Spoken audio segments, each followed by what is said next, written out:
201문입니다. 교리문답 200문 들어갑니다. 제7계명을 말해보십시오. 이것은 무슨 뜻입니까? 이것은 모든 만물은 하나님에 의해 저주를 받는다는 것입니다. 그러므로 우리가 우리에 대한 하나님의 진노를 자초하지 않으려면 하나님을 금지해야 한다는 것입니다. 7계명은 인간의 삶에 있어서 가장 중요한 또 삶의 원리가 되는 정결의 원칙을, 순결의 이러한 또 원칙론을 우리에게 소개하고 있습니다. 인간은 짐승이 아니기 때문에 여러 여자를 한 남자가 취할 수 없고 또 한 여자가 여러 남자를 취할 수 없는 것입니다. 짐승의 세계 속에서는 그런 일들이 가능하다 할지라도 사람의 세계에 있어서는 일부 일처의 형태로 하나님께서 창조의 질서를 세우셨다라고 그렇게 가르치고 있습니다. 그렇기 때문에 반드시 인간의 삶 속에서는 일부 일처라고 하는 한 남자와 한 여자의 결혼만이 가장 거룩하고 또 복되고 귀한 하나님이 인정하시는 그러한 성적인 결합이요 또 결혼의 연합인 것을 명심하셔야 됩니다.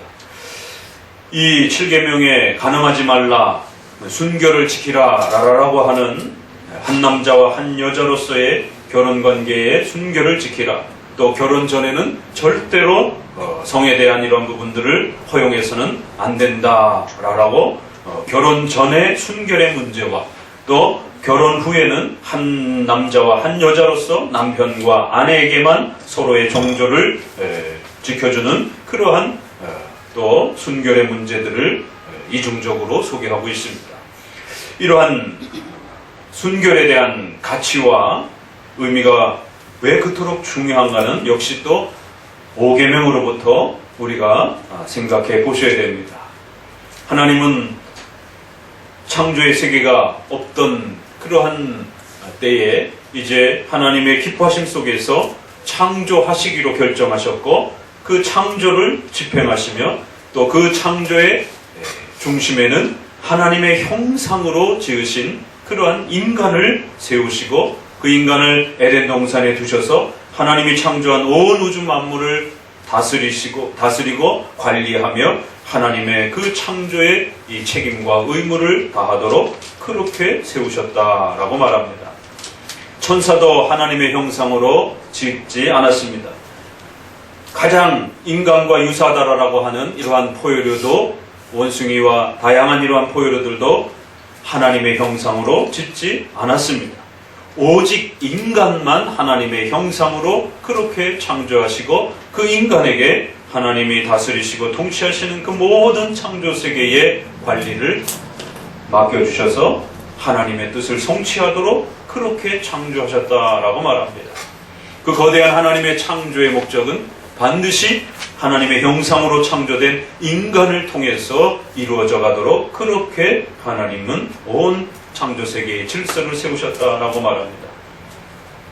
그 창조세계를 유지하고 세워가기 위해서는 반드시 하나님의 형상으로 창조된 인간이 있어야 하는 것이고 그 인간의 삶이 유지되어야 되고 보호되어야만 하는 것입니다.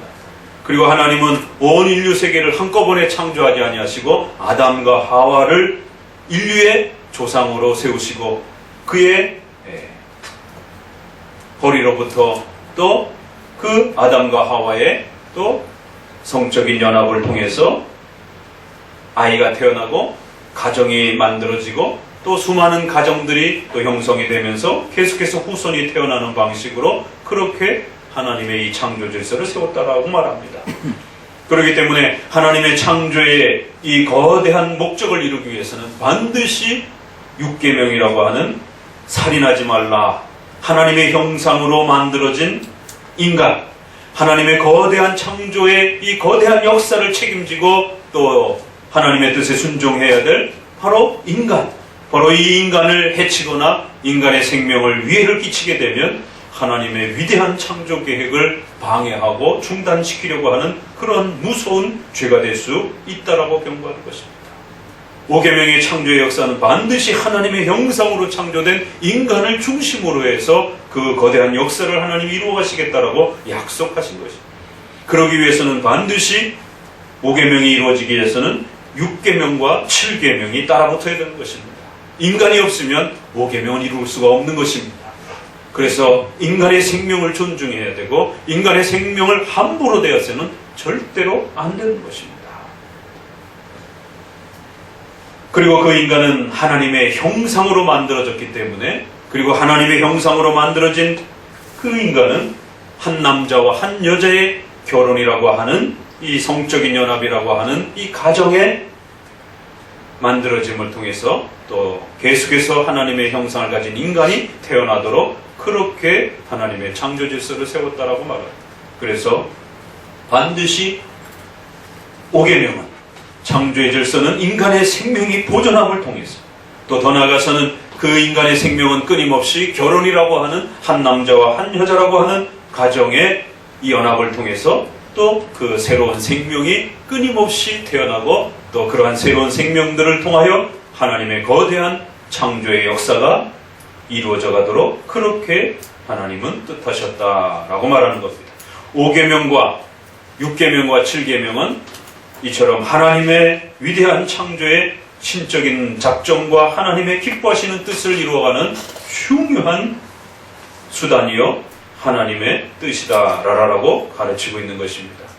그렇기 때문에 인간은 반드시 한 남자와 한 여자라고 하는 결혼을 통하여 가정을 이루고 또 그 가정 안에서 태어나는 수많은 또 후손들을 통해서 하나님의 거대한 이 창조의 역사들이 흘러가고 또 이루어져가는 이러한 위대한 질서를 갖게 되는 것입니다. 우리가 인간으로 태어난 목적은 반드시 하나님께서 이루려고 하시는 이 거대한 창조의 역사를 인류의 후손을 통해서 이루어가도록 그렇게 또 그 사명의 목적으로 태어나는 것입니다. 한편으로는 하나님의 거대한 이 창조의 뜻을 실천하는 자로서 태어나는 것이고, 또 한편으로는 우리도 결혼하여 인류의 후손을 남겨두고 또 그 후손이 계속해서 이어서 하나님의 창조의 뜻을 성취해 가도록 또 인류의 후손을 남겨야 하는 목적으로 또 그렇게 우리는 이 땅에 태어나는 것입니다. 그래서 소유리 문답은 이것을 사람의 제일된 목적이 무엇이냐라고 그렇게 묻고 있는 것입니다. 두 가지로 성경은 설명하는 것입니다. 하나님의 뜻을 순종하고 받들기 위해서 인간으로 태어나는 것입니다. 그리고 또 두 번째는 나와 동일한 그런 인류의 후손을 계속해서 이 땅에 남겨두기 위해서, 나도 그렇게 부모를 통해서 태어난 것처럼 또 인간으로 태어난 이상 반드시 하나님의 창조의 역사를, 하나님의 형상을 닮은 인간을 통해서 이루어가기 위해서는 또 훌륭한 후손들을 이 땅에 남겨두어야 된다는 것입니다. 인간의 제일된 목적은 바로 이 두 가지로 그렇게 형성이 된다는 것입니다. 아주 특별한 독신의 하나님 앞에서의 사명을 받지 않는 이상 보편적으로는 모든 청년들은 결혼이라고 하는 이 거대한 목적을 향하여 나아가야 하고 또 인류의 후손을 낳아줘야 하고 길러줘야 하고 신자로서 양육해야 한다라고 하는 이 거대한 하나님의 창조의 목적을 기억하셔야 되는 것입니다. 오늘 우리 시대에 결혼을 등한시하고 또 일부 일처제의 이러한 소중한 결혼의 가치를 마치 독선적이고 고리타분하고 잘못된 그러한 전통인 것처럼 비아냥거리면서 일부 일처의 결혼의 이 소중함들을 공격하고 비난하는 그런 시대에 직면하고 있습니다. 아무리 시대가 바뀌고 아무리 사회가 바뀌었다 할지라도 간음은 하나님에 의해 저주를 받는다라고 하는 이 문장은 하나님의 말씀의 뜻이요 영원히 변치 않는 하나님의 말씀의 내용임을 기억하셔야 됩니다. 일부 일처를 벗어나는 그 외의 모든 간음들은, 그 모든 성적인 결합은 간음으로 취급되는 것이고, 결혼 전에 일어나는 모든 성적인 연합들은 간음으로 취급되는 것이고, 그러한 간음은 하나님 앞에서 저주받을 수 있음을 명심하셔야 된다는 것입니다. 모든 간음은 하나님에 의해서 저주를 받는다. 이러한 문장이 얼마나 우리를 두렵게 하고 또 하나님 앞에 조심하게 하는지. 그러므로 우리가 우리에 대한 하나님의 진노를 자초하지 않으려면 이러한 간음적 행위들을 금지해야 합니다. 제네바 교리문답의 문장 하나하나를 읽다 보면 그냥 읽을 수 있는 문장들이 없습니다. 가슴을 조이며 가슴이 두근거리며, 과연 이러한 문장을 우리가 소화해낼 수 있을 것인가? 이러한 문장을 오늘 우리 시대의 문화에 아무 거리낌 없이 그대로 우리가 받아들여서 우리 삶의 기준과 원칙으로 세우고 살아갈 수 있을 것인가? 우리의 욕망 때문에도 쉽지 않고, 우리의 문화적인 그러한 잘못된 문화적 풍토 때문에도 쉽지 않은 것이. 그러나 6, 7계명은 영원한 하나님의 도덕법으로서 결혼 전에 이루어지는 그 어떠한 성적 연함도 간음에 해당이 되며, 또 결혼하고 나서도 한 남자와 한 여자로서의 남편과 아내의 의무 외에 다른 그러한 모든 성적 연합들은 간음에 해당이 된다라고 엄히 경고하고 있는 것입니다. 하나님이 싫어하는 것이고, 하나님이 진노하시는 것이고, 하나님이 책망하시는 것이다라고 경고하고 있는 것입니다. 하나님의 창조 질서는 짐승이 아니기 때문에 결혼 전에는 남녀 청년들이 순결을 지키기 위해서 온 삶에 자신과 싸워 가셔야 됩니다. 또 결혼을 하고 나서는 평생토록 한 여자와 한 남자에게만 서로가 성실하고 충실하기 위해서 싸워 가셔야 되는 것입니다. 그것이 하나님이 인간을 만드신 창조의 질서요 목적이다라고 말합니다. 하나님의 형상을 가장 거룩하고 영광스럽게 드러내는 하나님의 뜻이다라고 말하고 있는 것입니다. 그리고 7계명은 무조건적인 금욕주의를 우리에게 요구하는 것이 아니라 결혼이라고 하는 이러한 소중한 성적인 질서 안에 들어가는 이 원칙만이 가장 성적인 거룩함을 유지할 수 있고, 또 하나님이 주신 부부의 이러한 성의 아름다움들을, 가정의 아름다움들을 마음껏 누릴 수 있는 그러한 또 복된 또 그러한 열매다라고 긍정적인 명령도 우리에게 더불어 가르치고 있음을 기억하셔야 됩니다.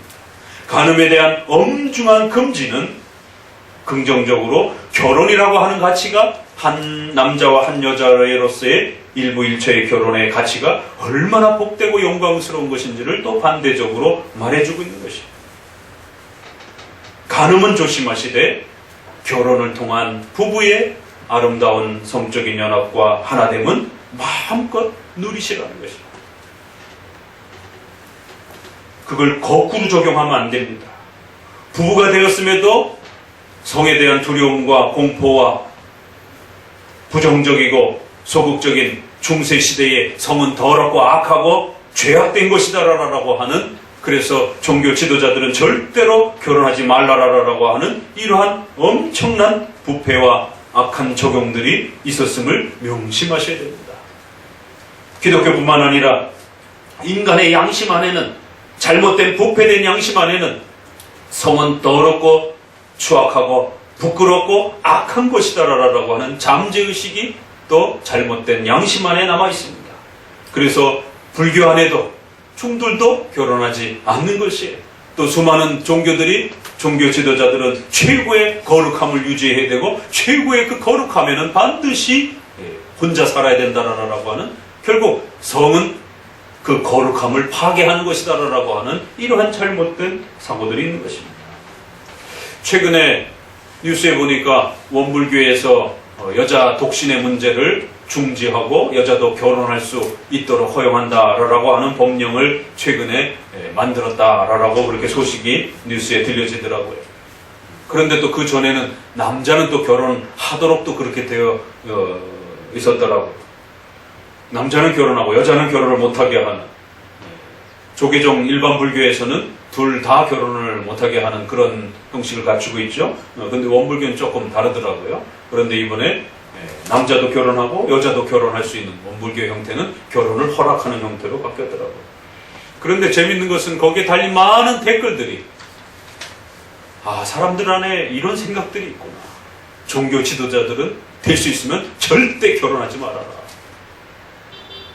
그 종교 지도자들의 수많은 성적 부패와 이런 악행들을 비판하면서 차라리 그럴 바에는 종교 지도자들은 성으로부터 멀리 있어야 된다. 이 사람들 안에 부패한 양심이 이렇게 성에 대해서 더럽고 추악한 것이다라고 하는, 인간이 추구하는 최고의 그러한 종교와 최고의 도덕적 양심의 이런 어떤 가치에는 성은 부끄럽고 더러운 것이다라고 하는, 그러한 거룩함을 방해하는 것이다라고 하는 이런 생각들이 사람들의 생각 속에, 부패한 양심 속에 또 많이 내재되어 있는 것입니다.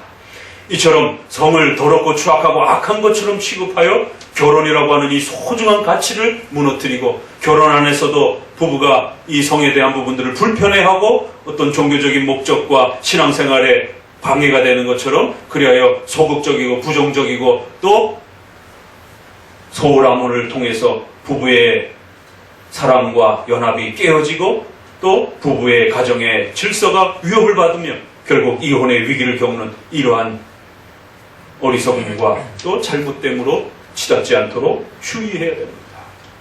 결혼 전에는 남녀는 순결을 지키기 위하여 온 힘을 다하여 정결의 문제를 지켜내야 되는 것입니다.